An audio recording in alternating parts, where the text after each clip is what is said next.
এটি হলো এমন একটি গ্রহ যেখানে ভয়ঙ্কর সকল জীবজন্তুতেই পরিপূর্ণ, যে গ্রহের মধ্যে একেবারে বেঁচে থাকাটাই ভয়ঙ্কর ও দুষ্কর। ভয়ঙ্কর জীব ও জন্তুতে ড্রেককে ক্রমাগতইভাবে আক্রমণ করছে এবং ড্রেক সেই সমস্ত জীবজন্তুর হাত থেকে নিজেকে রক্ষা করতে প্রতিহতভাবে অ্যাকশন চালাচ্ছে। ড্রেক ছিল একেবারে দুর্বল প্রকৃতির প্রেডেরিয়াস, তাই তার ভাই জানা গ্রহে ড্রেককে পাঠায় থ্রিপিথিয়াসকে মারতে।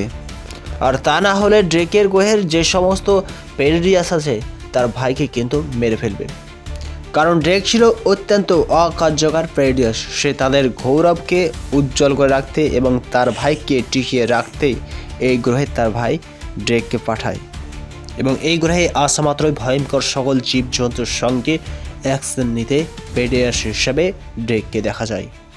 ড্রেকের পিঠে যে রোবটটি লক্ষ্য করেছে এটি হলো প্যান্থেনা।